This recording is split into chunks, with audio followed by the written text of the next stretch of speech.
Jama'a assalamu alaikum. Dala idan ka sabo ne a wannan channel namu to ka daune ka danna mana subscribe. Yau zan yi mana bayani ne akan yadda idan kana kan WhatsApp kana online ba tare da ba za a ganka ba tare da an ganka ban kana online ba kake so ya ganka. Misali za mu shiga cikin WhatsApp din mu kamar haka. Wannan shine WhatsApp din mu.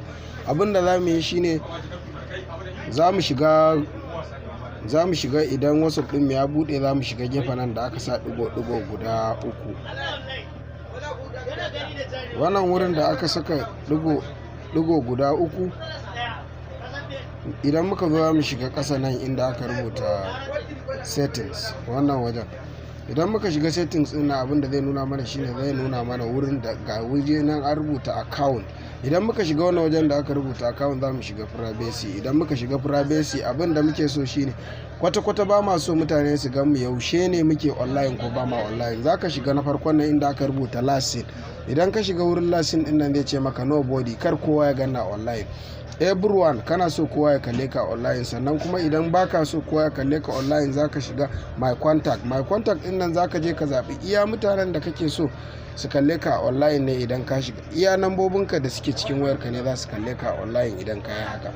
Wannan shine. Sannan kuma a ƙasa da shi akwai na biyu wanda muke da shi. Wannan kuma profile picture ne. Wasu da yawa ba sa so su saka profile picture a ce an gan shi kamar haka. Wannan wajen profile picture din nan mutane da yawa ba sa so a kalle shi. Idan ka shiga cikin shi kana so kowa ya kalli profile picture ɗinka, za ka iya taɓa nan wajen. Idan mutum ya samu namban ka daga yasa zai ga profile picture.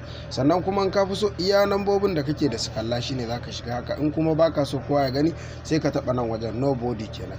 Sannan akwai wanda muke da shi na uku kuma wurin status. So da yawa mutane suna zaɓar wayanda za su kalli status ɗinsu. Wannan wajen kenan. Idan ka shiga wannan wajen a shine za a kalli status ɗinka. Status ɗinka idan kana so duk lambobin da kai saving su kalli status ɗinka shine za ka sa my contact.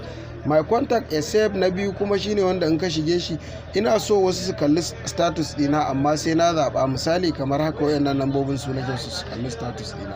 To da yake ni ba na fi so kowa ya kalla, ba su zan ɗauka ba, zan koma zaɓi na. Sannan kuma wannan only share, wannan kuma yana nufin iya wa'anda kake so su ma ran kai sharing su kadai su ne za su kalla. Sai ka taba su tukunna su ne za su ke ganin status ɗinka, ba wai iya a ce koyaushe ka saka ba sai ka yi sharing. Sannan kuma in ka gama da wannan akwai wanda in kana so kar a kalli number ka a cikin group za ka iya shiga nan wajen. Za ka taba my contact din nan, iya nambobin da kake da ne za su ganka a cikin kowane group in aka saka. In group babu nambobin da kake da ma ba za a ganka ba kwata-kwata. Sannan kuma nan wajen my contact accept za ka iya sawa a nambobin naka ma baka so wa'insu su ganka a cikin group, za ka shiga wannan matakin ka magance shi.